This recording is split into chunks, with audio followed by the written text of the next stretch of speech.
Everybody, welcome to February's full council. Item 1 on the agenda is apologies for absence. We just have 3 apologies for absence: Councillor Bevan-Jones, Councillor Penfold and Councillor Withington. Thank you.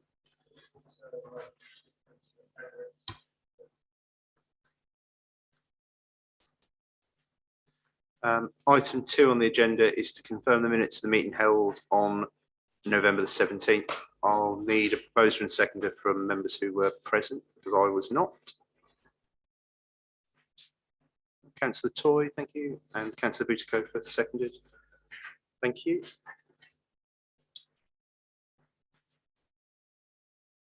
Item 3 on the agenda. Oh, sorry. We'll start on page 1.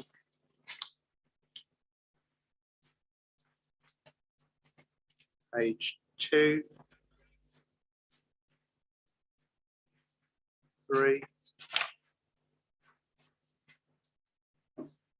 4.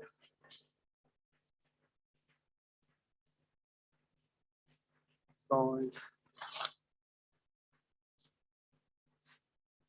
6.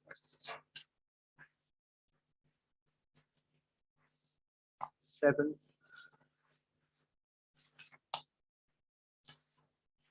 8. 9. 10. 11. 12. 13. 14. 15. 16. And finally 17. No questions on those? Good. Thank you, everybody. So we'll move on to item 3 now for items of urgent business. I think we have any. No? No? Good. Item 4, to receive any declaration of interest from members. Oh, Councillor Adams. Yes, in respect of, I believe it's motion 2, I am a representative on Eastern IFCA. It shouldn't necessarily be a clash, but I should declare it. Thank you. Thank you. Chairman, in that case, I'd better declare an interest as I'm the chairman of the Eastern IFCA. So that's it. Thank you, Councillor Fitzpatrick. Thank you. Now, item 5 on the agenda, public questions and statements. I believe we have 2 speakers tonight. Emma, is that correct? Yeah, Mr. Watkins and Mr. Waters.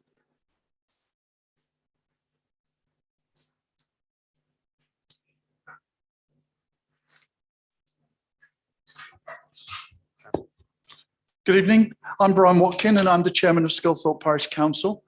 My colleague over there is Tony Walters and he's vice chair. I'm here to talk about the proposed boundary change.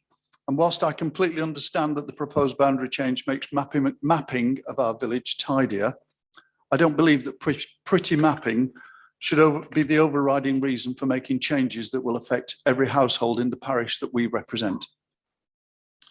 To judge the opinion of the parishioners, Tony and I have visited every home which your proposed boundary change will transfer from Sculthorpe to Fakenham. Of the 72 properties that we visited, we were able to find 38 properties occupied, and as a result have forwarded to you 37 documents signed by householders who want to stay within the Sculthorpe parish. The 38th house was occupied by a house sitter, and as such, she was therefore not able to express an opinion. At the properties which we couldn't get an answer from, we left an explanatory leaflet and asked that they, should they wish, contact NNDC directly by email or by post to voice their opinion, and I obviously don't know whether they did or not. If the boundary change goes ahead, it will also affect every other property in the parish financially, although in a much smaller way. And we have, as a parish council, been speaking to villagers to find their opinions. The overall feeling reported back to me is that the villagers seem to think that, as their district council, you should have more important things to think about than changing something which has worked well for many years, and that as we have a boundary which few, if any of the people to whom it will make a difference want to change, the old adage of, if it isn't broke, don't try and fix it, would seem to apply. So I would ask you to think very carefully about who it is that is important in this case. The people who are directly affected that you propose to annoy, or whoever it is that made the proposal to tidy up the mapping of our village. Representing the large majority of the villagers, Sculthorpe Parish Council would ask you to throw out the proposed change and leave the boundary exactly as it is. And I thank you for your time. Thank you. Councillors, what I'm proposing is that we bring forward item 18 to after item 11, so that the gentleman who made the effort to come to the meeting can hear us discuss it, if councillors are happy with that. Oh yeah, Mr. Waters is going to speak as well.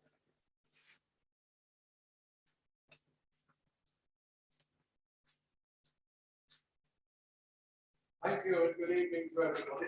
Can you hear me or do I need to press buttons? Okay. Okay, I'll carry on. And I wish to add a subject that Brian's speech didn't do it, and that is money. Nearly every day, the Eastern Daily Press newspaper tells you that North Norfolk people are having to decide whether they spend their money on heating or eating. You've all read that. Energy prices are going up dramatically.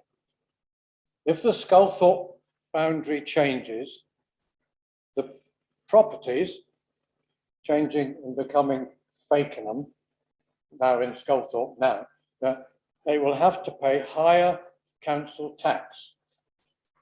This also applies to all the remaining Sculthorpe houses like mine, as we will have less houses in Sculthorpe to cover the district council's financial requirement from Sculthorpe. So this is a financial reason why a lot of our people in our village don't want it to happen. And this is why nearly all the houses do not wish to be in Fakenham. This is a repeat of our meeting we had in this same room several years ago when we were discussing this exactly the same subject. At that occasion, the subject was correctly resulted in cancellation of the whole subject. And that's what we in Sculthorpe want, is to put this behind you. It doesn't have any advantage to anybody. So please leave, in short words, we just want Sculthorpe to say as it is, as do nearly all the people that we've discussed it with. Thank you very much. Thank you, Mr. Watts. So we'll move forward unless there's any other questions or points on that one from councillors. And if we're happy, we'll bring forward item 18 to after item 11. Thank you, gentlemen, for your speeches. Item 6 on the agenda is the signing of the Armed Forces Covenant, and I'll hand over to Councillor Toy.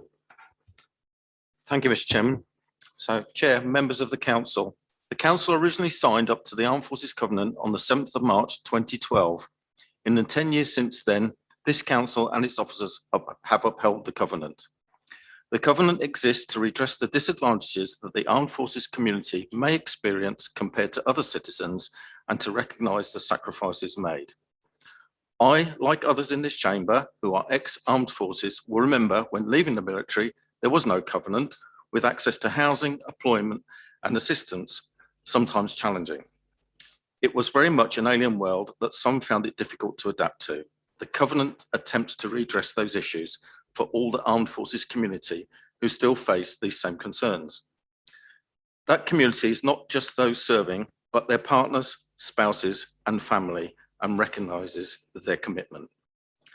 I would like to ask everyone to consider, when they next have a moment to reflect, if the behaviours presented towards one another and conduct in public life reflect the honour and respect we should give for the freedom our armed forces have and continue to give us. This evening, the signing of the new North Norfolk Pledge will enable the Council to achieve, through stages, bronze, silver and gold Defence Employer Recognitions Awards. This will support the forthcoming Armed Forces Covenant Duty of Due Regard legislation and shows this Council's renewed commitment to our armed forces. Thank you, Mr. Chair. Thank you. And then now I'd like to ask Councillor Butikofer to come forward to sign the pledge on behalf of the Council.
Councillor Butikofer, is there anything you'd like to add?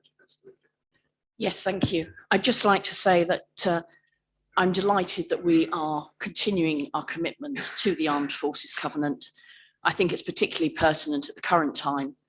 My own forces connections were linked to NATO. Both my father and my first husband were servers with NATO. And so I think it couldn't come at a more appropriate time than at the moment. But I think we owe a huge debt to all our armed forces personnel. Thank you. Thank you. Moving forward to item 7 on the agenda, communications.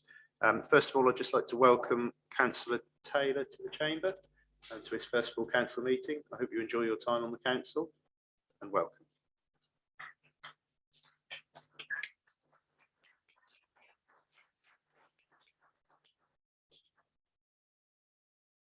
Lovely. These are a little bit outdated because unfortunately I wasn't at the last meeting, but we'll catch up now. But there probably won't be anything for me to say next time, you'll be pleased to know. On the 1st of October, which was a long time ago now, I was very honoured to be invited to the Mayor of King's Lynn's charity ballroom event at Sandringham House, which was a lovely evening, and we had a guided tour of the house, followed by speeches around mental health, etc., and a ballroom event. As many of you were there, and thank you for attending. We had my civic reception on the 6th of October, which was very successful, and we raised, I think, nearly £1,200 for the 2 charities. So thank you for all you who attended that, and that was a very enjoyable evening. And on the 21st of October, I attended a Trafalgar Day supper at King's Lynn Town Hall, where I was piped into the hall nonetheless. But it was an enjoyable evening nonetheless. And then finally, I was invited as a guest to the first Christmas show, which I attended with family on the 24th of November, luckily before it was cancelled. But if nobody's ever been, it was a spectacular show, and I'm a bit of a show goer when it comes to London events, and it was certainly up there with London events. So very good for those who haven't been. I'd recommend it. And that's all I've got for this month. So moving on to item 8, over to Councillor Butikofer for leaders' announcements. Thank you. As you will be aware, the government launched its white paper on levelling up in the last couple of weeks. I believe that the levelling up, or county deals white paper, as it stands, could actually create division between those that live in urban areas and cities and those who live in rural districts like North Norfolk. Whilst many of the key missions and ambitions laid out in the white paper are laudable, there is little real detail, policy, or importantly, resources to demonstrate how the objectives might be realised, particularly at a local community level and especially in rural areas. Norfolk has a diverse community with different needs and priorities, and any deal will need to reflect that and deliver for all our residents. As well as levelling up, we need to level out. We need better further education facilities, better rural transport links, protection for our vulnerable communities, and care service levels we can be proud of. Then and only then will we truly start to face a level playing field. I'm pleased to see that much of this is being addressed in the white paper, but the devil will, as they say, be in the detail. Let's hope there is more in the rural proofing document promised for later in the spring that addresses the challenges we are all trying daily to solve for North Norfolk residents. However, I have to say I am deeply concerned to read that county councils will be leading negotiations on these deals when they have already demonstrated that they are the least likely to work with other partners, such as the district councils, in a collaborative manner. Indeed, because of our shared concerns, Norfolk's district leaders worked hard together before Christmas to ensure that we would have a representative in any negotiations with Westminster, and that was eventually agreed. Only this morning I attended a call where county were once again trying to push forward their preferred model and taking little notice of the voices of experienced and senior leaders from across the district and all political parties. Actions speak far louder than words, and we need to see serious engagement, understanding, and most importantly, collaborative vision and delivery from them as this moves forward. As you know, this will be my last leader's announcement.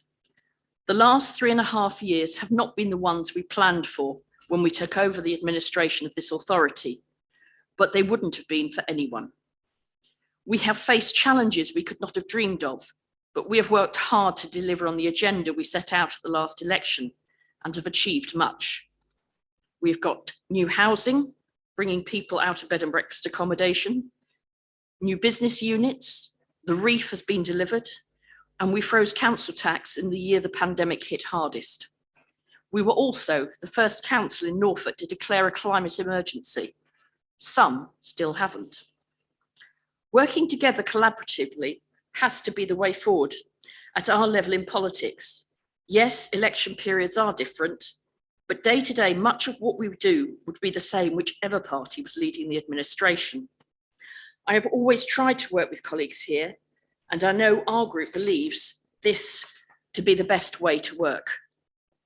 The atmosphere in this chamber has changed a lot since COVID, and I hope we can get back to some of our less combative working moving forwards.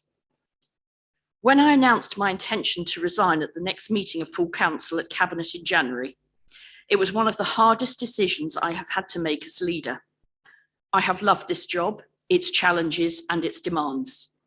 It has been a complete honour and privilege to work for the people of North Norfolk, and I hope they know I have always done what I truly believed to be in the best interests of our district. Did I always get it right? No. But did I always give it 100% and do what I truly believe to be right? Yes. To those of you that have written or sent cards and messages, thank you, they mean very much. When I first spoke to the team after becoming leader, when I say team, I mean the staff at the council here, I said that the council was like a cruise ship.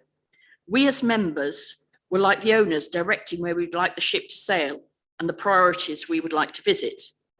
The chief executive was the captain steering the course, and the staff were like the teams behind the scenes, keeping the engines running, plotting the course and making sure we had the provisions to sail safely. None of what has been achieved whilst I've had the privilege of being leader could have been done without the unstinting work and support of our officers and my colleagues, and I thank each and every one of you. But I cannot finish tonight without giving special personal thanks to Chief Executive Steve Blatch, Director for Communications Steve Hems, and of course, the exemplary committed corporate business manager, Linda McGilligan, and the executive PA team. The Cabinet have been wonderful. Thank you all. And to my rock, Eric, my deputy, thank you for your Yoda-like font of wisdom, and of course, for being my Goldfinger. Now it's time to move on and elect a new leader to take our wonderful district council forward. Thank you.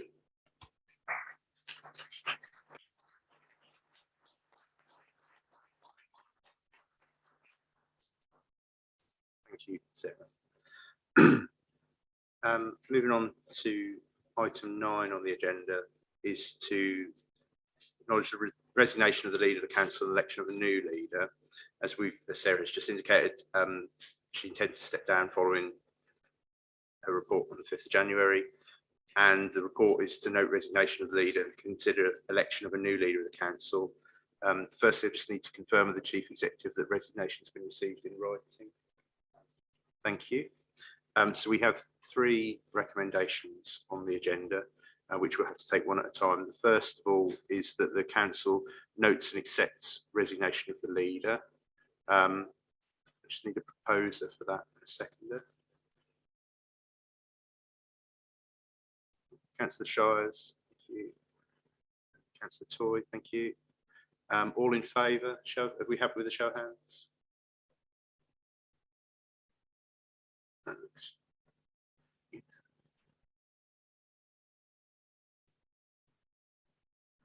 Yeah. Yeah. Thank you. The second part of that resignation is that the council proceeds to elect a new leader. So I'd like to invite nominations for a leader. Councillor Butikofer. Thank you. I would like to nominate Councillor Tim Adams for the position of council leader at NNDC. For many years, Tim has represented the people of Cromer. Some might say he has worked his way up through the ranks of local government, being first a town councillor and then moving on to be elected as Cromer's youngest ever mayor. He, of course, is now both a district and county councillor for the area. Many of you will know Tim also worked with others to set up Cromer Cares during the pandemic. Tim understands the most important thing about a place is its people, and I know he will be a fantastic leader for North Norfolk as we move forwards out of the pandemic into an even brighter future for North Norfolk. Thank you. Thank you. Do I have a second? Thank you. Yeah.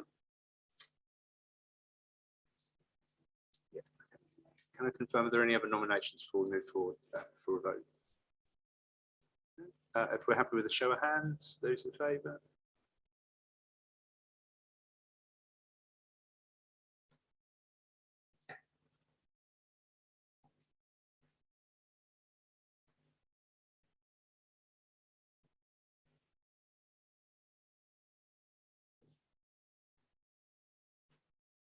Those against?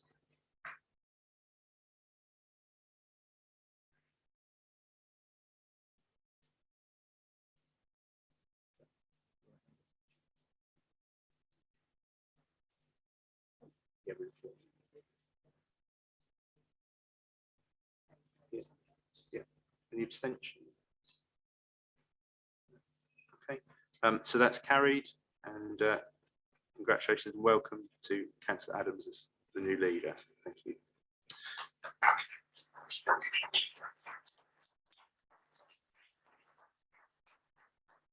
So your first action is part number 3, Councillor Adams. The council notes any appointment of new leader and cabinet meeting may be received at such future time when those appointments are made. Do you have any immediate changes you wish to recommend or make? No, there are no changes. Thank you, Chairman. But I would wish to say that for Sarah, we are all very grateful for your service and we will admire your dedication and work ethic. The council has moved forward as a result of your determination and leadership. And I certainly wouldn't be a councillor today if it was not for Sarah inspiring me to continue as she did. And I know others here today would say similar. I remember Sarah asking me to think about standing in Cromer, and just a small increase in my existing workload as a councillor, she said. But I thank you all for getting us here, for championing our causes, our communities and our council. Thank you.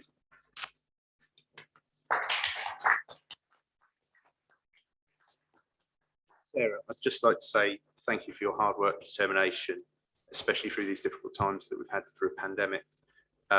I can't fault your communication and engagement, particularly for myself as chairman, regularly before each of the meetings. And your support has certainly been there for me, and I can't say thank you enough. I'd just like to invite Councillor Cushing. Thank you, Mr. Chairman. Yes, I'd like to follow on remarks you said. I mean, being the leader of any council is a major job, regardless of whatever party you represent, and to have done it for 3.5 years is worthy of praise from all of us in terms of doing that. I have to say, regardless of our political differences, you've always undertaken the role with passion and dignity, and for that, certainly, you have our respect. I'd also say, on a personal basis, since I was elected a couple of years ago, you treated me with nothing but courtesy and kindness in certain communications that we've had, and certainly been helpful to me on a number of occasions in the early days when I took on my role. So I'm also grateful for that. I'd like to extend your thanks on behalf of my group for all the work that you have done for this council, and certainly wish you all the very best for the future. Thank you. Councillor Ress. Thank you, Chairman. Mine's a bit shorter. Sarah, we would just like to say thank you for the support that you have shown the independent group during your tenure, and we do wish you good luck for the future. Thank you.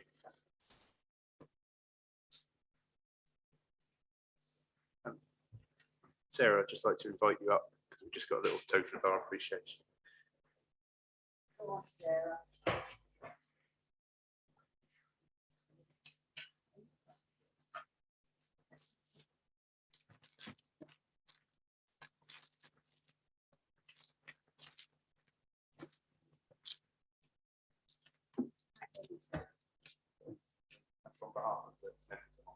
Thank you very much indeed.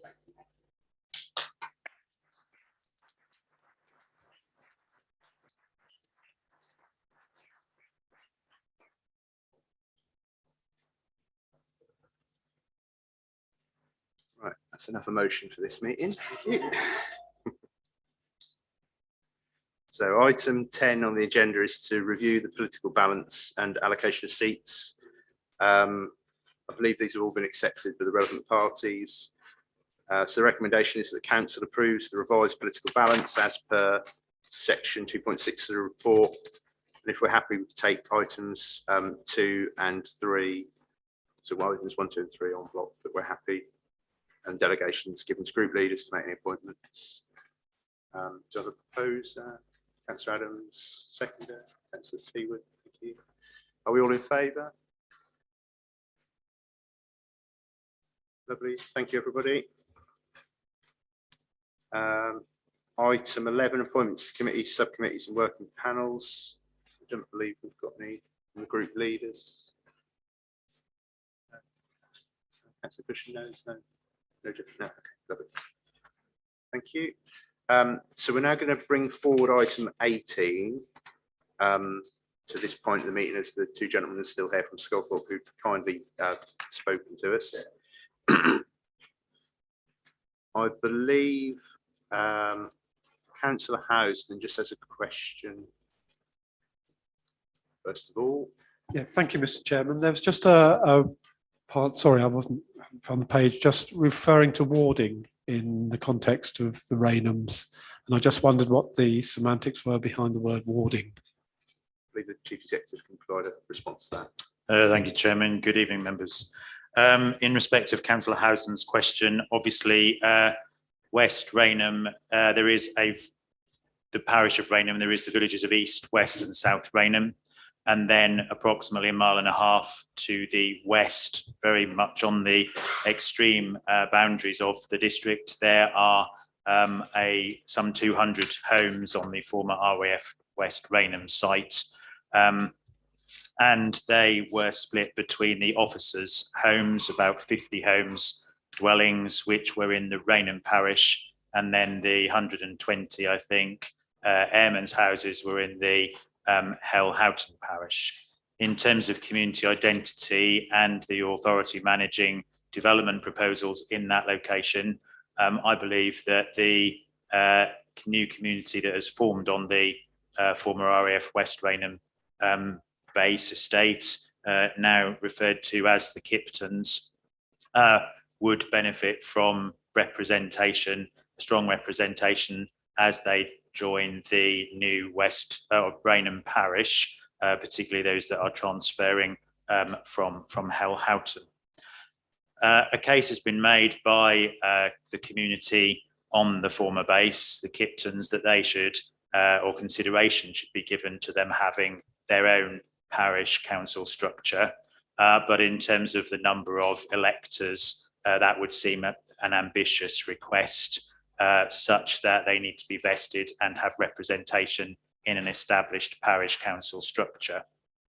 But in so that there is proper representation, the proposal is that the parish of Raynham would effectively be warded with two distinct areas, so that the traditional villages or communities of East, West and South Raynham would be represented by a number of electors, and then there would be a separate ward for the former airbase or Kiptons area that would ensure representation on that parish council from that distinct community. It's not without precedent in North Norfolk.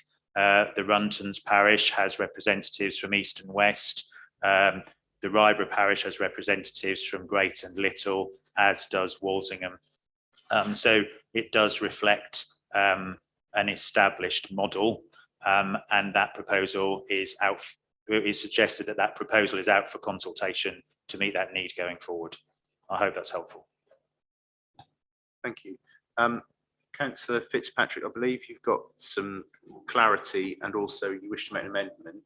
If we can just take the points of clarity first, Yep. because Councillor Fitzpatrick wants to speak before you make your amendment. If that's Yeah, okay. no, certainly, whatever suits you, Chairman, I'll be guided by you and more than happy to be. So it's just on page 134, halfway down the final paragraph. It talks the meeting in Sculthorpe Parish Council, opposition to plans was received, which was echoed by the county member, Councillor Fitzpatrick. Of course, for Sculthorpe, I'm actually the district member. Sculthorpe is in Walsingham ward. I am the county member for Fakenham, but for what is meant here, I'm actually the district member and the actual representative of the district. Thank you. Thank you, Councillor Fitzpatrick. Are we happy with that, Chief Executive? I'm happy for that amendment to be made. Yes, it's obviously a boundary issue in terms of Councillor Fitzpatrick's district and county responsibilities, which overlap in this item at that location, but for very different reasons. Yeah. I accept that point. They won't get rid of me. They'll get me one way or the other, but you know. We'll go to Councillor Fitzpatrick first, and then we'll go back to Tom because he's got an amendment. Thank you, Mr. Chairman. I would just like to thank the election team on behalf of Northrop's parish for listening to their concerns and adapting their recommendations accordingly. Thank you. Thank you. Right, we'll go back to Councillor Fitzpatrick. I believe you've got an amendment you'd like to make. Yeah, thank you very much, Mr. Chairman. And this actually, in a way, sort of echoes what Councillor Fitzpatrick has said about listening to people's concerns. We've had the chairman and the vice chairman of Sculthorpe Parish Council. This has come up before. They've gone round. They've done a more systematic going around than me. They've actually asked people to write in. I have spoken to people at parish councils meetings. However, it even states in the report that the majority of the people do not support these proposals. Mr. Walters very kindly mentioned finance, but the actual cost is negligible, so I don't intend to dwell on that. Simply, it is the wish of the majority. As Democrats, surely we should do what the majority wish. So echoing Councillor Fish-Tillett, being glad that people are being listened to, I would ask that people in my ward are listened to, in this village are listened to, and I would propose the following amendment, that the proposals relating to Sculthorpe Parish as set out in Appendix 2 be deleted. Okay, thank you. Before we move forward, the Chief Executive would just like to speak first. Thank you. So the background to the community governance reviews is that during the local government boundary review of the district conducted in 2017 and the new ward areas that came into effect at the elections in May 2019, there were a number of minor administrative anomalies identified with some parish boundaries, and they are detailed at paragraph 2.1 of this report, and they have previously been acknowledged and accepted by full council at its meeting in July of last year. There were then a number of proposals which arguably involved larger numbers of residential properties in a small number of locations, detailed in the subsequent paragraphs 2.2 through to 2.6 of the report, one of which was the boundary between Fakenham north and south and the parish of Sculthorpe. These properties on Sandy Lane are very closely related to the urban form of Fakenham. They are within the boundary of the Fakenham West bypass 1065 that goes down to Swaffham through Hempton. And it was felt that I don't think it is a matter of tidying up in the way that perhaps the representatives of Sculthorpe Parish Council implied, but these residential properties are very well connected to and related to Fakenham, such that many people would see that they were in Fakenham rather than the parish of Sculthorpe, which is approximately 1 mile to the west on the A148 Kings Lynn Road. But further to that, the local plan consultation at the present time also identifies 2 areas of land within the line of the boundary off of the Wells Road, north and south, as identified on this plan, that are proposed for further development. And it would seem quite a significant anomaly to see development in that respect in what most people would see as Fakenham and the residents accessing amenities and facilities in the town, such that the proposal as made by officers before you is that those properties and that area at the boundary should be redrawn to reflect the Fakenham West bypass line as shown on the plan. And that's the officer recommendation before you. Thank you. So Councillor Fitzpatrick has proposed an amendment. I take you're the proposer, Councillor Fitzpatrick. I hope I did, but yes, to confirm that I did. Thank you. Put simply is to remove the Sculthorpe element on Appendix 2, isn't it? That's correct. Do you have a seconder? Councillor Taylor? So first of all, we have to vote on the amendment. So we're voting on that amendment that Councillor Fitzpatrick's voted. Those for. Oh, sorry, Councillor Hynek. Yes. Yeah, I just wanted to speak to recommendation. I wanted to say that while I support most of the changes in the review, I'll be voting against to reflect the concerns of Upper Sheringham Parish Council. I share their concerns around the reduction in the size of their parish and the changes to well-established boundaries. So my vote will reflect that. Okay, thank you. Thank you.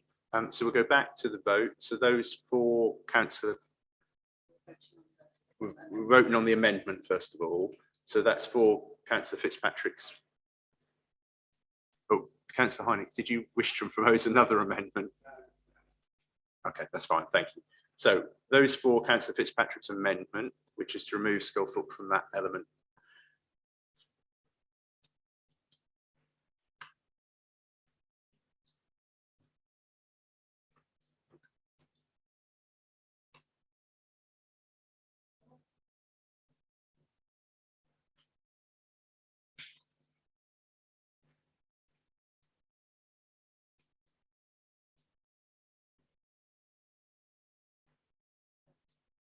Those, yeah, and those against the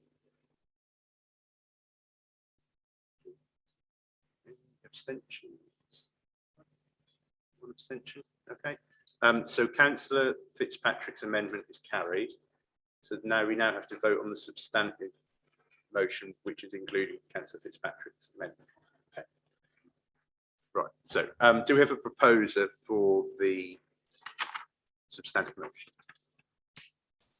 Councillor Toy, do we have a second? Councillor Heinrich, thank you. So those four.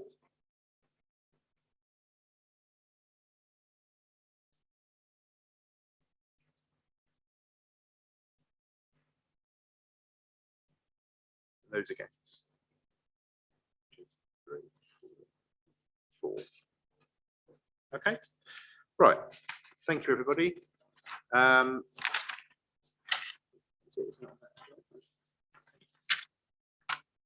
So thank you for the gentleman from Sculthorpe. If you wish to stay for the rest of the meeting, you're more than welcome.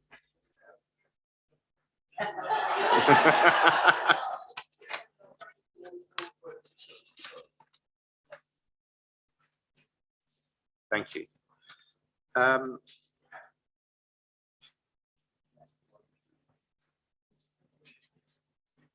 Yeah, okay, yeah. We'll just wait for a moment because Councillor Fitzpatrick's just going to see the gentleman out.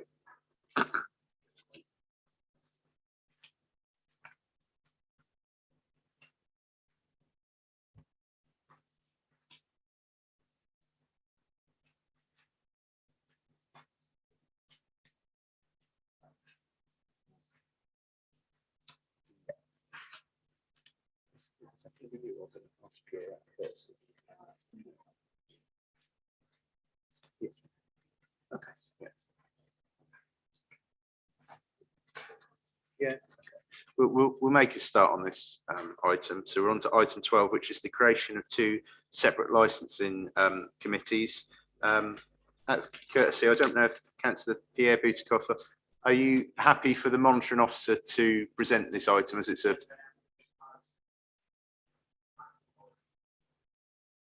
Lovely.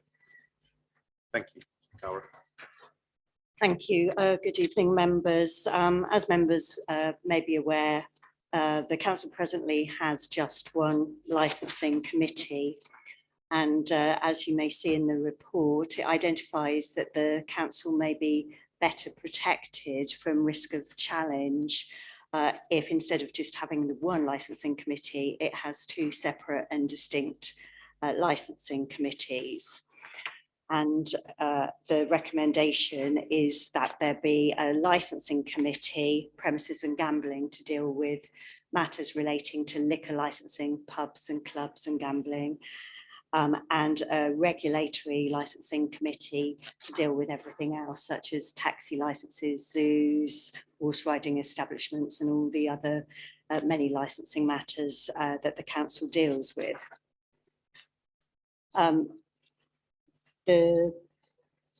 Whilst the present licensing committee currently considers all matters relating to the regulation of licensing, the legislation governing matters such as applications for hackney carriages, private hire licenses, zoos, etc., is different to the legislation which governs liquor licensing, pubs, clubs and gambling. And if someone aggrieved by a decision that the council made at the present licensing committee were to take issue with the matter, we could find ourselves subject to legal challenge. So the position is we have had this single licensing committee for a number of years without challenge, but that does not mean that there couldn't be one in the future.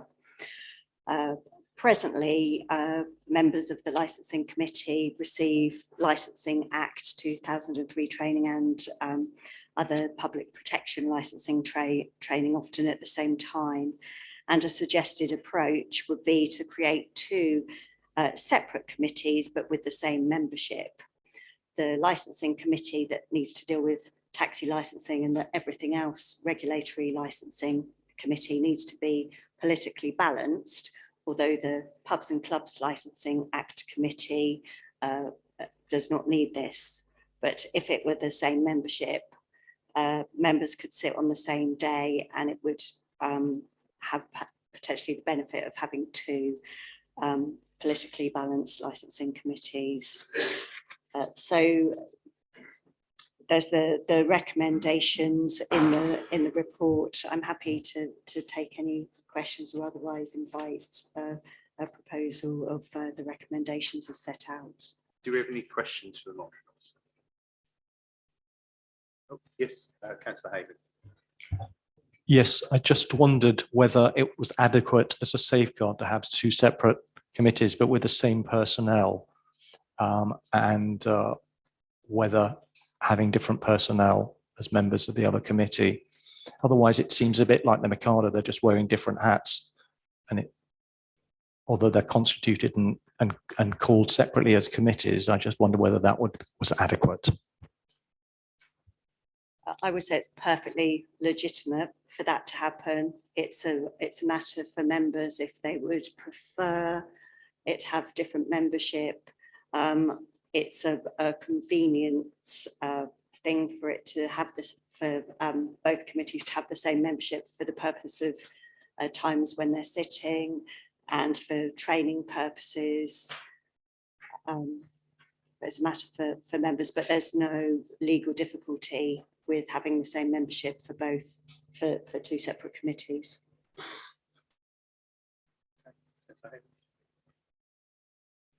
Well, if that's an assurance and that we're adequately safeguarded, then I'm happy with that. I would prefer to see it differently constituted, but I don't have an ability to propose something because I sit as a single member, so I wouldn't have a seconder for a proposal to suggest otherwise. But I just wonder whether, because it's convenient, isn't necessarily meaning that we've got adequate safeguard and protection. Well, Councillor Hamer, you are obviously legally entitled to make an amendment if you wish to and ask for a seconder. Well, could I then propose that we consider having different membership constituted for the new committee? Okay, thank you. Is there a seconder on Councillor Haven's proposal? Councillor Fitzpatrick, you seconded? Yeah, okay.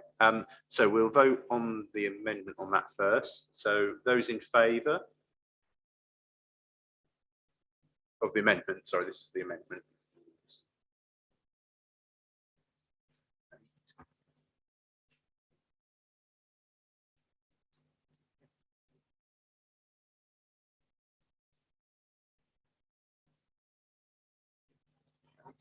Yes. No. No. Those against?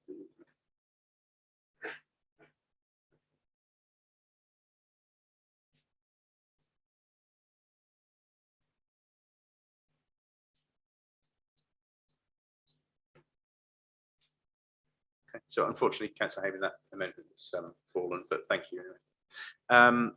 So we'll go back to the original proposal. Can we take these on block? Yeah. If we're happy to take them on block, do I have a proposer? Councillor Adams and seconded Councillor Lloyd. Those in favour?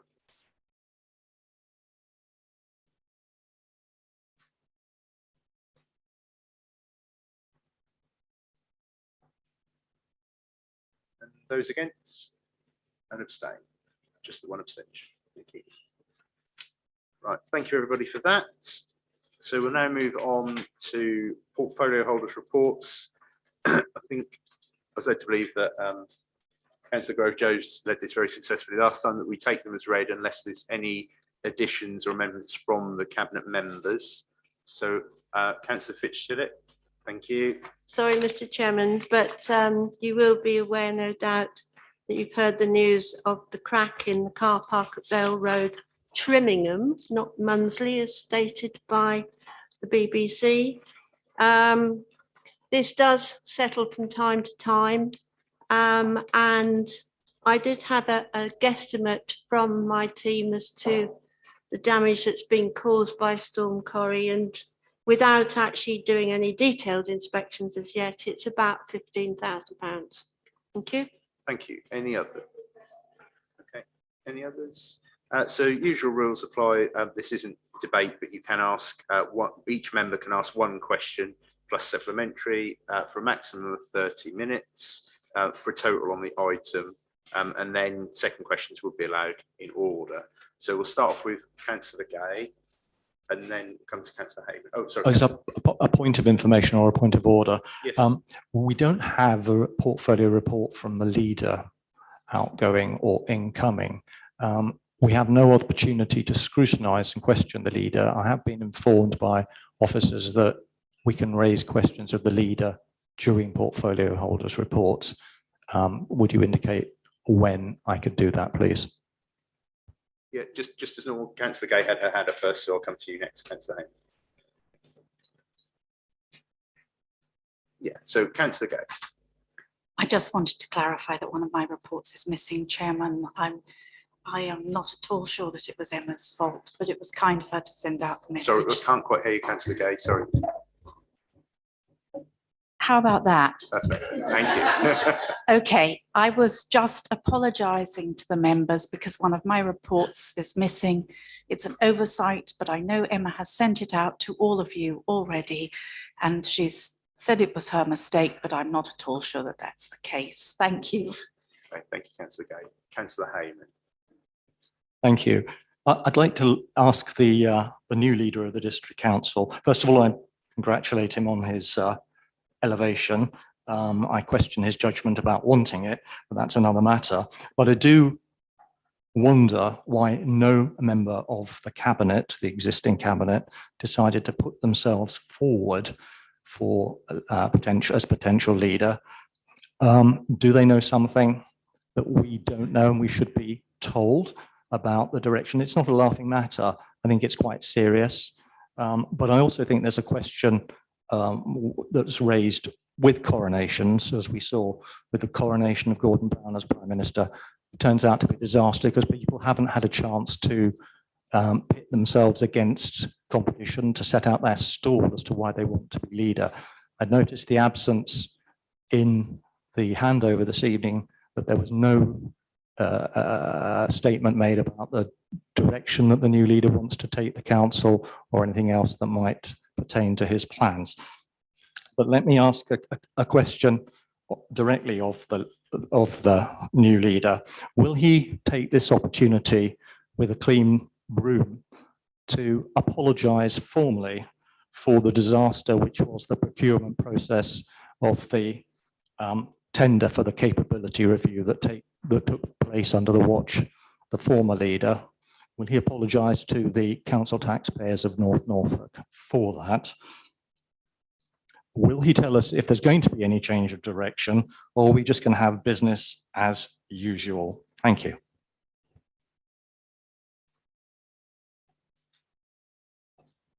The issue to which Councillor Hayman refers is yet to be reported on by the external auditor of the authority. I anticipate that a report in that regard will be submitted to the authority soon, and I would suggest that the matters arising from that are discussed at that time. Okay, well, I thank Councillor Hayman for his question, sitting out stall early. We had an election, obviously, within our group. Members of our group would have been able to put themselves forward for that, and indeed, members of this council would have been able to put themselves to nominate themselves or nominate another this evening. So I'm not quite sure if I can answer any more on that.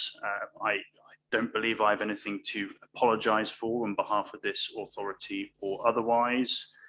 We now have a dynamic and experienced group of cabinet members who have been working alongside staff to achieve our objectives despite significant challenges.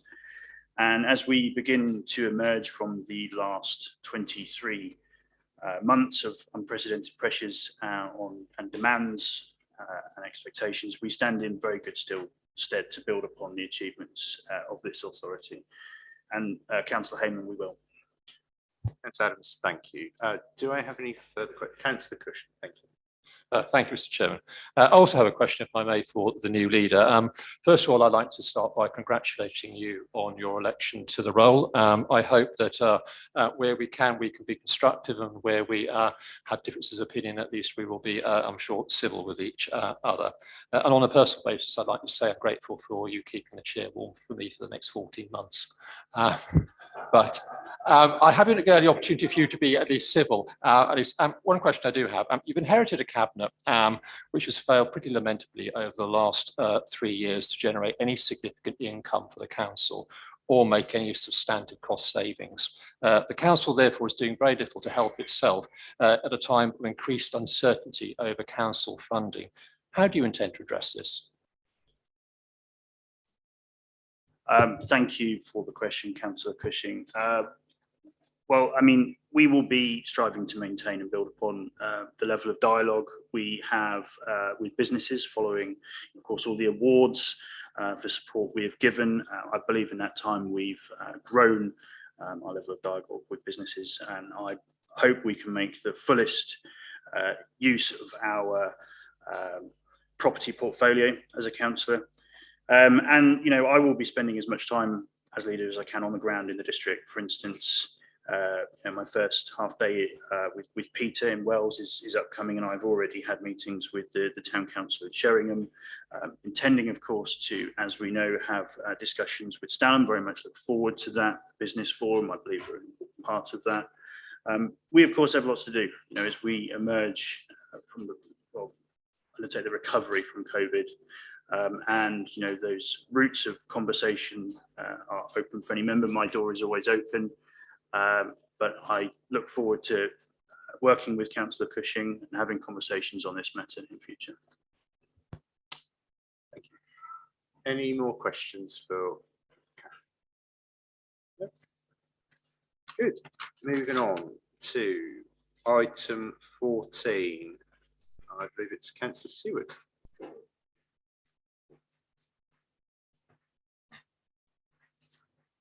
Sorry, Mr. Chair, are we finished portfolio questions? I just wonder, I think we might have more from my group. If we may. Oh, apologies. I thought that was all the questions there were. Sorry.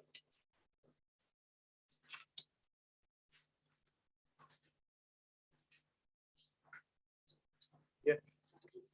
No, I didn't see more hands yet. Sorry. Yes. Councillor Fitzpatrick.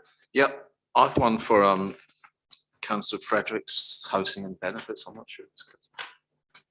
I'm at the far end here, but if I could ask if Councillor Frederick pose a question anyway.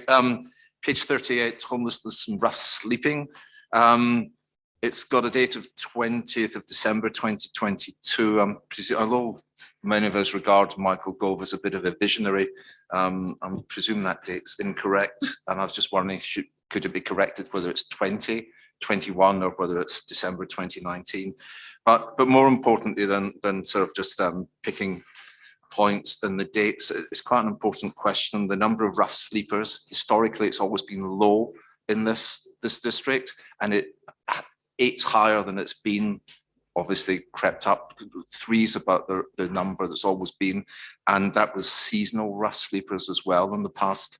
Now, my question is, there are 3 still rough sleeping with these huge initiatives and money from central government to actually get people indoors. 3 people still rough sleeping. Why is that? What are the underlying reasons? Is it mental health issues? But more importantly, what's being done? And I'd like to see that reflected in the report. But I would like answers to those questions. Thank you. Councillor Fredericks is not here. I'm not sure if any of the other members of the Cabinet would be willing to answer. Councillor Adams, thank you. Well, I just want to really praise the work of our rough sleeping coordinator. We have a member of staff who is in very regular engagement with these 3 people to try and win them over as much as possible. Of course, you know, with rough sleeping, there's a mix of issues. Mental health is frequently part of that, but you have family issues, debts. I don't believe there are, you know, addictions among these 3, but clearly that is a known issue among rough sleepers. But I'm confident in the work that our rough sleeping coordinator is doing, particularly, you know, with the cold weather. We're making sure we're in contact with those people very regularly. Sorry, could I just come back? That's not actually answered the question. So the one is the question of the dates. I'm quite happy with the written answer, but I'd like these 3 specific. The generalities I can take from the report. That's fine, but I'm asking for specific answers about these 3 specific people. What are the underlying problems and what is being done? Councillor Fitzpatrick, I don't think we can talk about the 3 specific cases, you know, publicly. I would invite you perhaps to approach the relevant member of staff to speak about this in greater detail, but it's certainly not something we can address publicly. Councillor Fitzpatrick, could I ask you to put the question in writing to Councillor Fredericks? And, I will indeed, yeah, thank you. Thank you. Councillor Vardy, thank you. Yes, thank you, Chairman. Yes, my question is to Councillor Shires, and thank you for your report, Councillor Shires. It relates to the customer service element, particularly the call handling section. We all know that statistics can tell different stories depending on their usage. In your report, you claim that call waiting time is on average 1 minute 33 seconds, and within this administration's target of 2 minutes 30 seconds. Could you please inform me and council the longest wait time recorded, and vitally, how many calls were abandoned due to unacceptable delays in answering? Does the last element, abandoned calls, form any part of your key performance indicators on monitoring? If not, shouldn't it? This element, if not included, will surely skew any statistics presented. If they are recorded, then they must be recorded, must be included in future updates. Councillor Shires. Councillor Vardy, I'm going to go one better than that. You know that we have the in-phase data dashboard that everybody can have access to. We are just refining the final details on what we want everybody to have access to. So this information won't be held by me or my team. It will be available to everybody.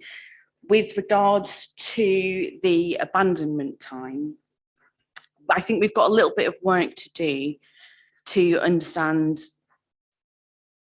whether an abandonment at 5 seconds or 10 seconds is relevant to the data that we'll choose to show. But that's the only thing that I think we would have to look at going forward. But I'm delighted that you have highlighted the team's fantastic efforts to bring the call wait time down to 1 minute 33. And also with that in mind, we've taken on the housing benefit calls at the same time and managed to reduce the call wait time. So I'm delighted that you've highlighted that. Thank you. Yes, thank you, Councillor Shires. Yes, it didn't quite answer my question though, did you? About to do with abandoned calls. I've asked for them to be included in your statistics. You can't calculate answering times if you don't put all the information in. If somebody's been on the waiting for 20 minutes to, for somebody to answer a call and abandon it, then surely that will skew your statistics unless you include it. I'll just go let you reflect on that, and I look forward to future improved statistical performance and information to council. Thank you. Sorry, Councillor Vardy, are you asking that all data is included in my portfolio report when everybody will have access to it on in-phase? Yes, I'm asking. What I've just asked is that in the future that abandonment of calls, this is something I've some knowledge with, that you include that influence in your data. I'm sure that you can collect the data. I'm sure that it's there, and I'm saying to you now that it skews reports, your reports, if you don't include it. Thank you. No, absolutely. So instead of it coming up in our quarterly performance management reports, I will report it monthly. That is not a problem. Thank you. Thank you. Councillor Spagno. Mine was for Councillor Fredericks as well. In December, 2,627 people needed housing. By December, end of December, 2,255 had been housed, which is less than 10%. How can this be improved? Okay, obviously Councillor Fredericks is there, but Councillor Seward. Yes, I'm quite happy to answer that question in Councillor Frederick's absence. They are worrying statistics, and they have been with us for some considerable time. One does have to ask oneself, if you're on the waiting list, do you have to wait a decade or more before you're likely to be offered housing? Can I just say, first of all, that when I first entered the housing market back in the early 1970s, that was not the case in many local authorities. If you were in need of social housing was available to you. I think that shows how far backwards we've gone. In terms of what can we actually do about it? Well, in terms of private companies developing estates and with the proportion being affordable housing, there's only a limit to what they can do on viability grounds. So it's up to come back to more public investment. And that actually does mean changes in the national financial framework. It also means changes in legislation so that both the councils, housing associations and housing trusts, they can get to work and start building public housing again. And isn't that needed in North Norfolk? When you look at the average house price, I was reading the chairperson of the Homes for Wales talking about an average income of, for two people, of 37,000, and houses in Wales often going for 400,000. How can anybody possibly get into the housing market in the area where they live when you're dealing with those prices? So that's the kind of change that we actually want. Changes in the financial framework, changes in the legislation. A district council on its own cannot do it. Government has to do it. We want less rhetoric and more practical action to actually bring about more affordable housing. And if you're talking about levelling up, the biggest way you can level up is to ensure people have security of housing. Thank you. Thank you, Councillor Pearce, and then Councillor Mancini-Gore. Thank you, Mr. Chairman. I'd like to talk to the Cabinet member for the Environment, please, and ask a question. Tree planting. It has come up several times before, one not so recently on a review and scrutiny. It was promised that they would plant 100,000 trees. And at the moment, they've reached somewhere in the region of 45,000 trees, leaving a gap of 65,000. What's the plans for having those to be planted in line with their stated policy? And what's going to happen as we come to nearer the election? And we say we're going to chop the trees and put hedges in. Thank you. Councillor Lloyd. Yeah, happy. Thank you for that question, Councillor Pearce. Since this report was submitted to Democratic Services, we've moved on a little bit. As of yesterday, when I spoke to officers, we've planted 30,921 so far this season over 64 different projects. We anticipate that by the end of March, there will be around about 60,900 planted. We believe we're on target. We've lost a lot of time through COVID when we just couldn't get people out physically planting together because it was banned, unlike in some areas of Whitehall. And so, yeah, that leaves a shortfall of about 50,000 trees. It's a challenge, but we're working on it. We have actually engaged with an awful lot of people. We have more trees like that scheduled for planting in next season's planting season. We only have about 4 or 5 months of planting for that. So it's a little bit premature to say that we might not meet our target. We've got another year to go.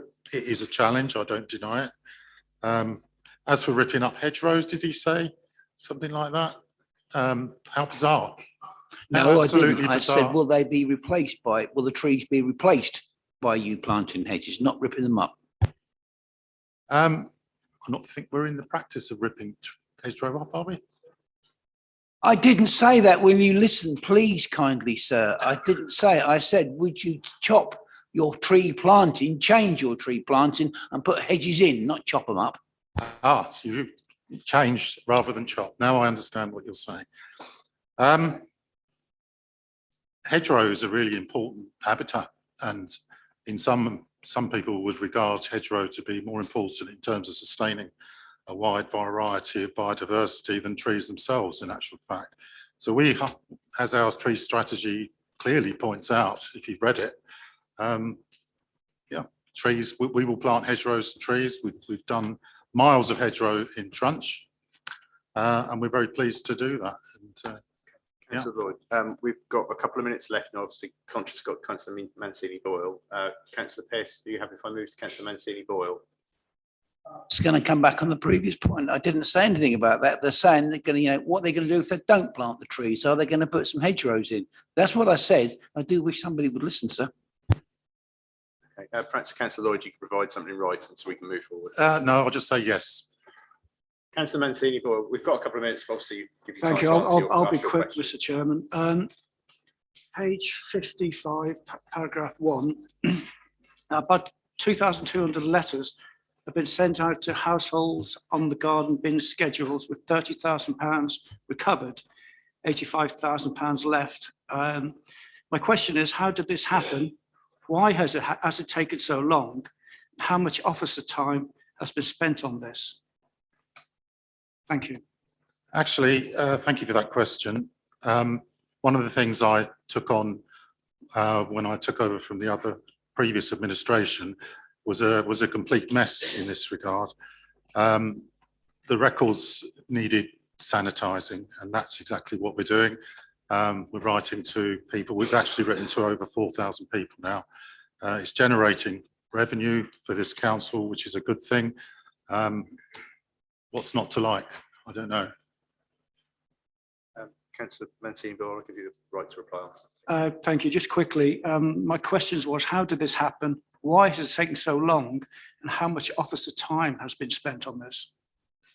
It happened because previous administrations failed to administer the system correctly, in my view. This is something I've inherited. How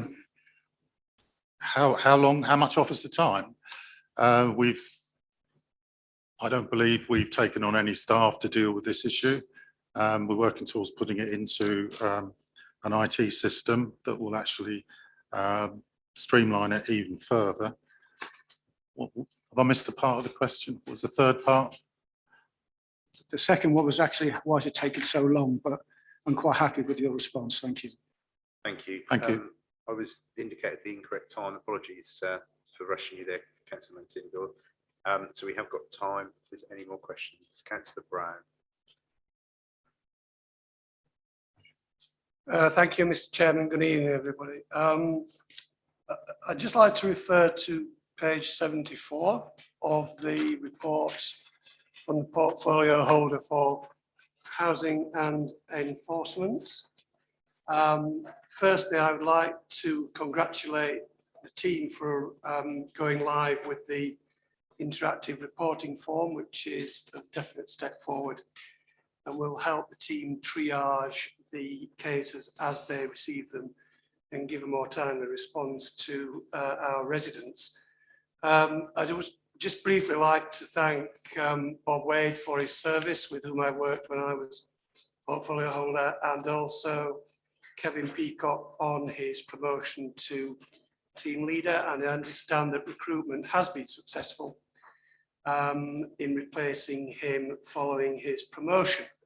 I just want to refer to the number of live cases being 305. And I would just like to ask the portfolio holder, Councillor Toy, if this is reducing and if there is a strategy to reduce the numbers moving forward, please. Thank you, Councillor Toy. Thank you, Councillor Brown, for your question. Yeah, the numbers have already come down to 305, as you will be aware. Clearly, with Kevin now being full-time and the extra member that they're bringing up to speed with training, they are working hard. And I can actually report, I got the numbers today, are already down to 220. So there is a continuing strategy. The enforcement plan will be published soon for people to see. It's been reviewed. But I think the strategy is working. The processes are in place, and we will continue to drive the live cases down as fast as we can. Thank you. Any final questions?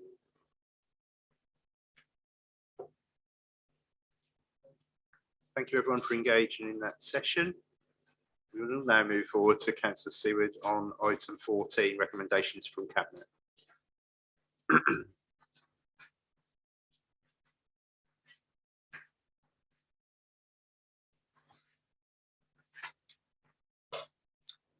Thank you, Chairman.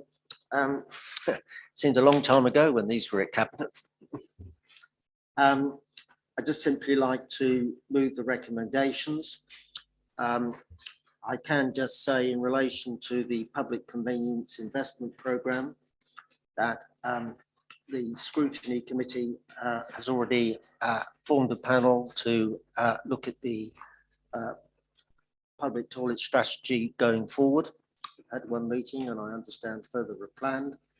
And also, as soon as officers are aware of the time pressures to move on with Sheringham and North Walsham, And I can report that the necessary direction has been given for them to start working up costs and designs for potential signing off. Certainly, I think in the case of North Walsham, there could well be a planning application have to be made, but the deadline is the end of this calendar year, and that's what we're working to. So on the basis of those two recommendations, I simply move them, Chairman. Thank you. I don't believe we need to take it.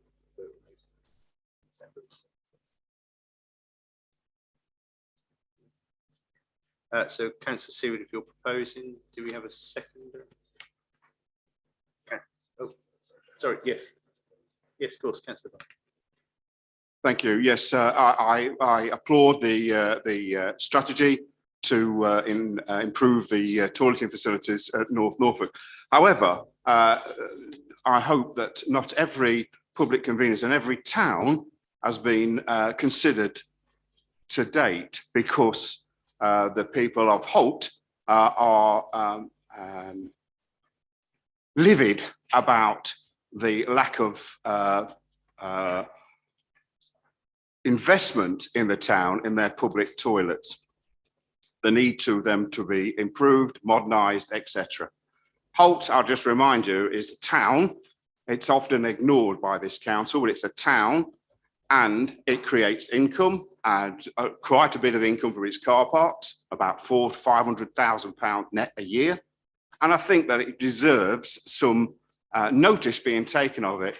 And I would ask that any forward programme that is to do with this is that they listen to the people of Holt, listen to the needs of the visitors. It's a visitor centre now, and take some action to enhance and improve the terrible state of the toilets that are in there now. Thank you.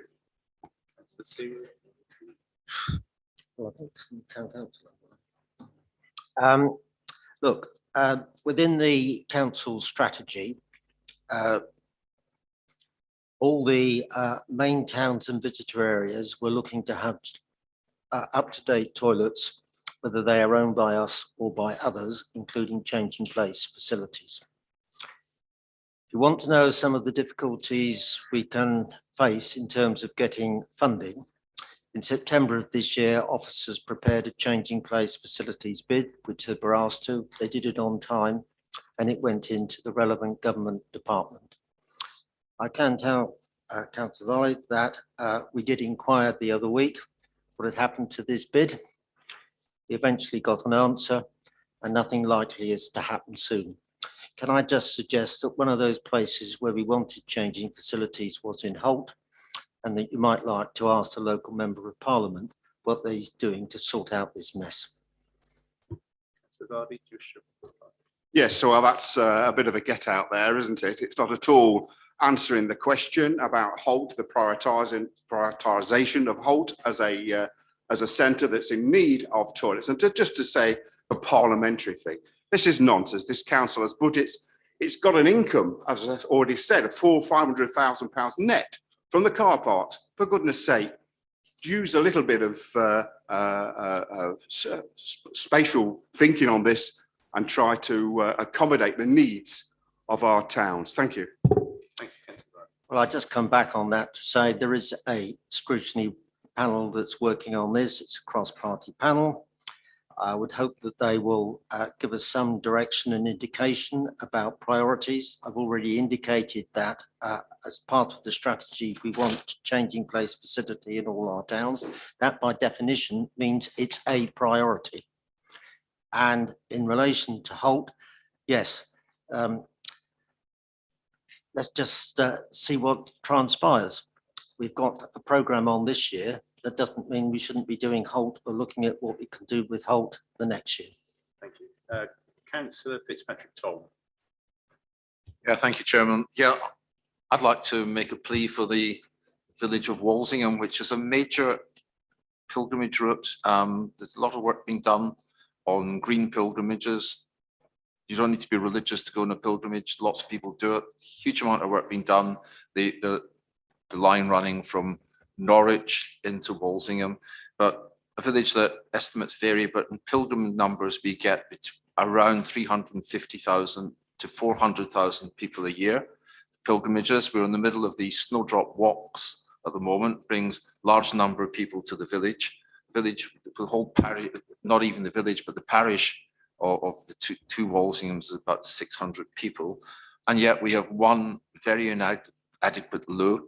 And when these grandiose plans for the coast are being considered, I hate the term staycation, but increasingly every piece of accommodation inland in this district and other parts of Norfolk are filled to capacity with people coming on day trips, particularly, but also staying as well. And it's really time that the needs of the rest of the district were considered somewhere outside the Cromer-Sheringham triangle. I really do think that it shouldn't have to come to full council. Where we have loos, they should be looked at, but also other areas should be looked at. Before we increase areas where there's already provision, perhaps we should be looking at areas where there's no provision or little provision as well. Thank you. Thank you. Mr. Chairman, within the current building being built at the moment, the first two new toilets that are coming on stream are not in the Sheringham or Cromer triangle. They are in Fakenham and in Wells. The second thing I will say is that no doubt the scrutiny panel will take into account and will have noted that we need to look closely at the toilets in Walsingham, given that it is a visitor and tourist area. And the last thing I will say is this: I think there's a bit of do as I say now and not what I did when I ran the administration. Can I just invite Councillor Fitzpatrick, because he was the leader of the council for some considerable time, to look at the levels of investment in toilets when he was leader and look at the levels of investment now. Thank you. That's very kind of you. I will do that when I've got some spare time. Thank you. Councillor Grove Jones. Good evening. You know how close to my heart public conveniences are. And I am very much with the general feeling that we should really be looking at all our toilets. And I think we will be eventually looking at ways in which we can improve them. I know that Stalham has got a toilet which does need reconditioning.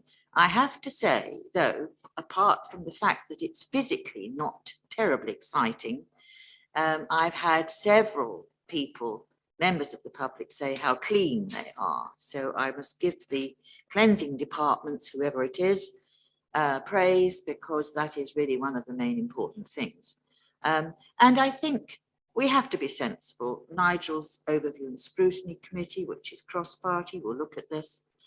We have a certain amount of money. The government's turned down our application or delayed it. So let's just be sensible. I agree Walsingham is important, Stalham's important. We could all say our public lavatories are important. We support, I think, across the country, Eric, I'm not 100% sure, we are one of the most highly public lavatory convenienced districts, I'm pleased to say, because as you get older, you need them more and more. I do know that they are greatly appreciated by people who have to use them. So I'll put my flag up for Stalham.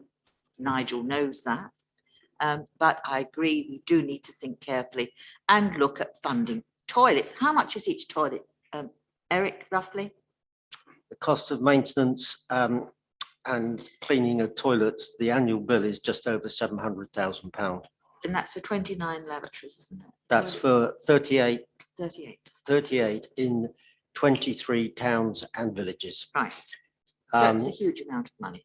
And if you want one or two more statistics, in the last decade, 2010 to 2019, over 600 public toilets run by councils were closed.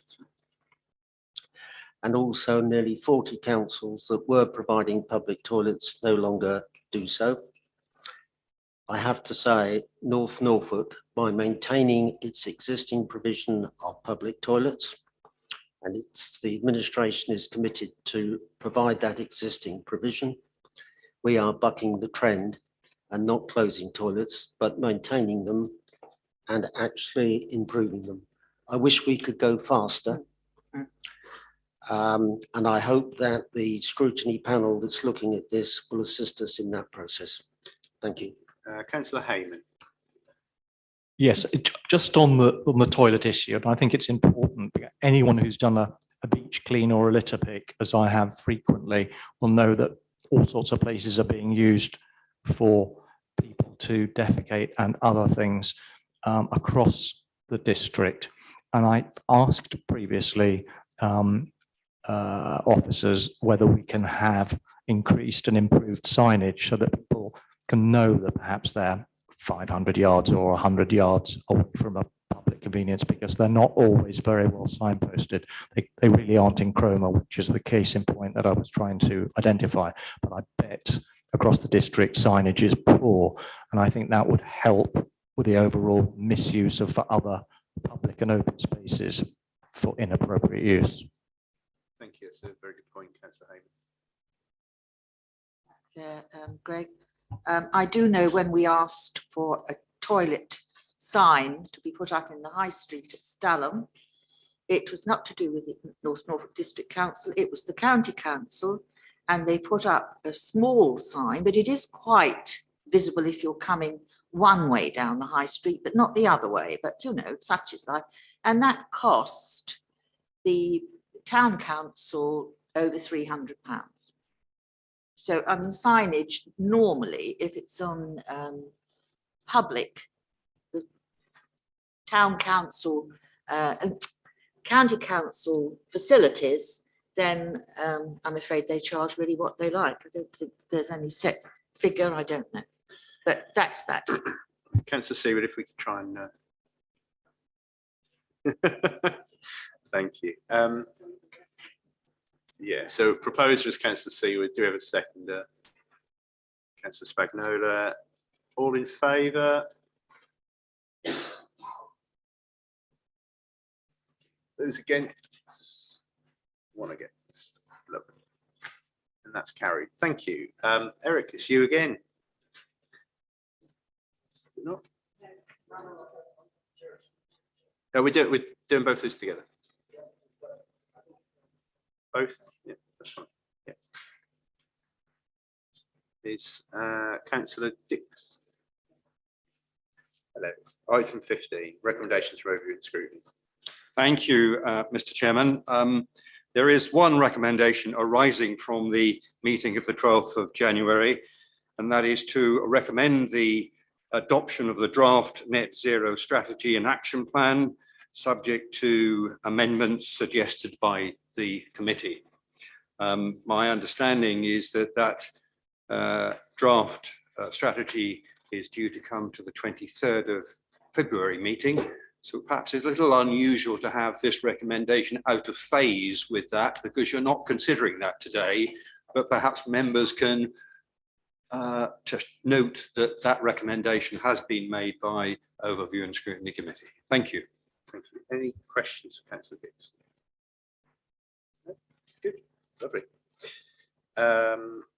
Item 16, Councillor Rest.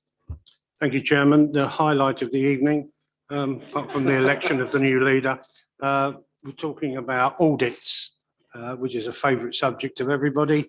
And I shall pass this off to Officer Ellis, who will nicely run through this for us to tell us why we should recommend taking this forward. Thank you. Thank you, Councillor Rest. Good evening, members. This is a full council decision in terms of procuring a new external audit partner for future years.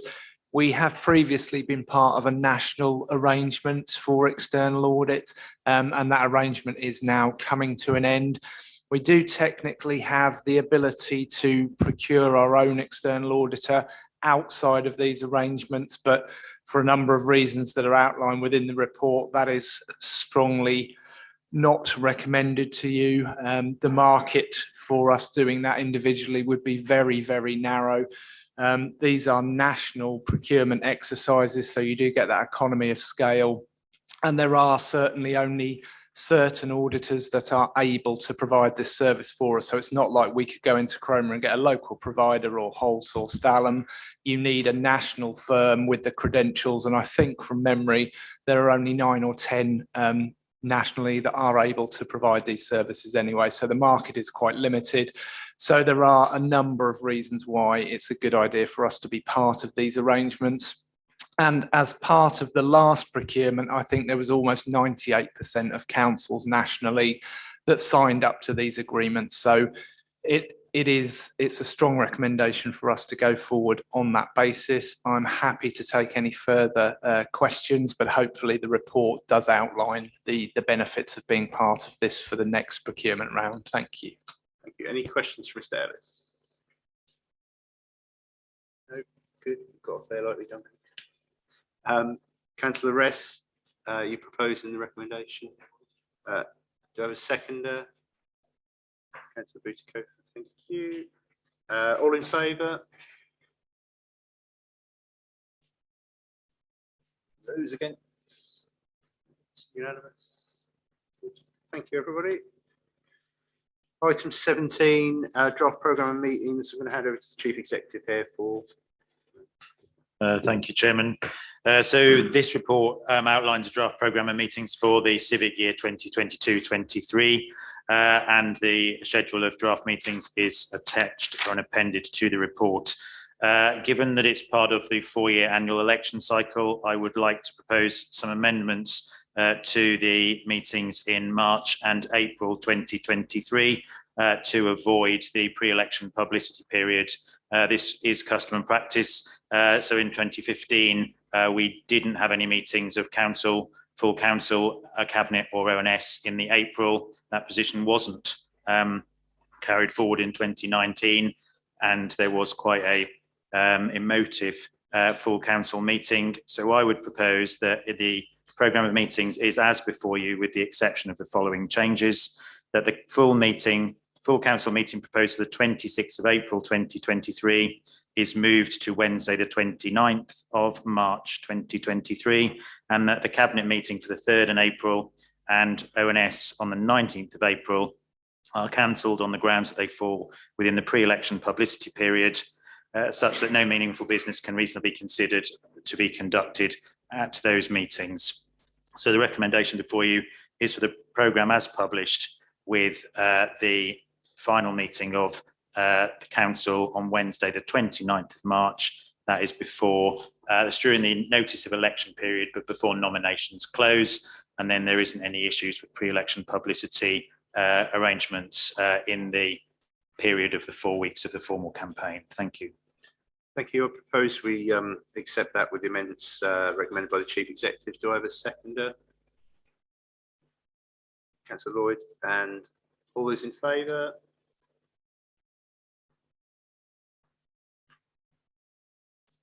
Any against? Looks unanimous. Lovely. Thank you.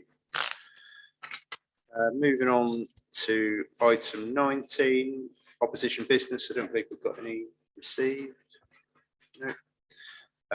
Item 20, no questions from members. Before we move on to notices and motions, this may take some time. We are due a discretionary break. Are councillors happy that we proceed as this is the last item on the agenda, or would we like a break? Lovely, thank you. So item 21, I'll hand over to Councillor Gay for the first motion. Thank you so much, Chairman. This is a very simple little motion. I hope it doesn't take too much time, and it's not going to require a lot of effort on the part of officers. I happened to be present at a rural partnership remote meeting toward the end of last year. And it was a meeting at which Professor Whitty, Chief Medical Officer for England, was presenting his annual report. And with all of the things that he had to deal with in the previous 2 years, his annual report was about health in coastal communities, which he regarded as the area of the country which was most vulnerable to ill health. And he presented this report, he explained it to us, and he explained the conditions which would seem familiar to many of us. The difficulty in persuading medical staff to come and work in coastal communities, the proneness to heart disease, various other diseases, difficulty in getting to major hospitals, acute hospitals for appointments. He laid out all of the things that we are quite well aware of. And his first recommendation, he had 3 recommendations, but his first recommendation was there should be a cross-government national strategy to improve health and well-being of coastal communities. And so to keep this simple, I've just taken the first recommendation, because at the end of this, he said, and there were councillors on the call, he said, what I would like you to do is go out and support me in this. And it seemed that the simplest and most effective thing we might do in this council is simply to write to the 2 secretaries of state who are closest to this issue, simply saying that we would like to see such a national strategy. That's it. That's all I'm asking for tonight. I believe that NALC has also supported this, and I believe it has also come to the Coastal Forum. So it is something that many members here may already be aware of. But that is what I'm requesting, Chairman. Thank you. Councillor Gay, thank you. Councillor Fitzgerald, a seconder, would you like to say anything? Yeah, thank you, Mr. Chairman. In 2011, when I was first appointed to our cabinet, it was as portfolio holder for coastal and well-being. Whilst there has been many changes of emphasis since that dim and distant past, the relationship between either coastal residents or visitors and personal well-being cannot be denied. But, and it is a big but, paragraph 3 of this motion draws our attention to many of the challenges that we are all too well aware of. It is with this in mind that I'm only too happy to second the motion and respectfully ask for your support. Thank you. Any questions from any of the councillors? In that case, we've got a proposer and seconder. We'll go to the vote. Those for.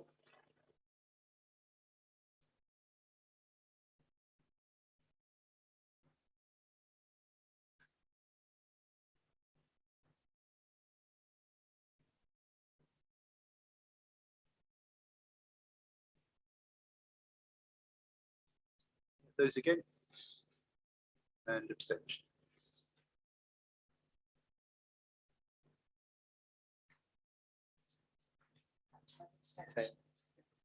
Yep. Thank you, everybody. So that's carried. Motion 2, back to Councillor Fitzgerald. Thank you. Thank you, Mr. Chairman. This is rapidly turning into the AFT roadshow. I do hope, members, that you have been able to study the background paper on pages 161 and 2. I bring this before you as a compliment to us as a council having declared a climate emergency. Also, I am sure that none of us failed to be woken up to the concerns for our seas by David Attenborough's Blue Planet programme. Over the past year, the lead officer of the LGA Coastal SIG, who I hope is tuning in to us today, has worked with eminent marine social sciences, the Ocean Conservation Trust, and the University of Plymouth to develop this motion. This is a countrywide concern, north to south, east to west.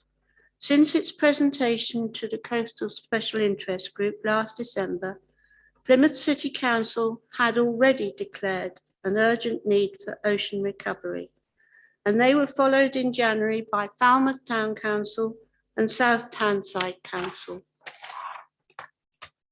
Members, we are well on the way in our efforts. We have blue flag beaches all along our coast, teams of beach cleaners also, and beach litter bins in several places. Through our partners at the Wash and North Norfolk Marine Partnership, we are hoping to commence a fishing for litter scheme and have already placed some bins along our coast to assist with fishermen to discard their tackle. But we must influence everyone else to come with us. Therefore, I beg for your support for this motion. Thank you. Thank you. Councillor Lloyd is the seconder. Do you have anything to add? Thank you. Very briefly, the health of our oceans and seas are intimately linked with the North Norfolk economy, in actual fact, and it's vital that we do all we can to maintain the seas in a healthy condition. They've already done a remarkable job in mopping up carbon dioxide around the world, but we're fast approaching a tipping point. The issues Councillor Fitzpatrick just mentioned around litter in the seas. I mean, we now have situations elsewhere in the world where we have rafts of litter hundreds of miles across and taking thousands of years to break down, and that plastic is entering the ecosystems of all of us. So I'm very happy to support this motion, and any motion that promotes maintaining the health of our seas and oceans and climate change is up my street. So very happy to support it and second it. Thank you. Councillor Lloyd, thank you. Any questions from councillors? No, so we'll go straight to the vote. Those for?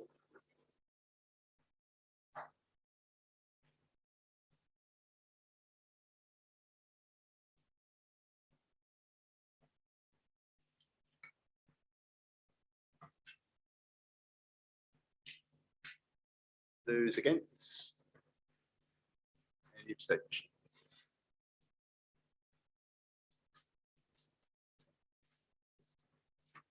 Okay, so that's carried. Thank you. Item 22, exclusion of public and press. And there's no private business. So thank you everybody for your time.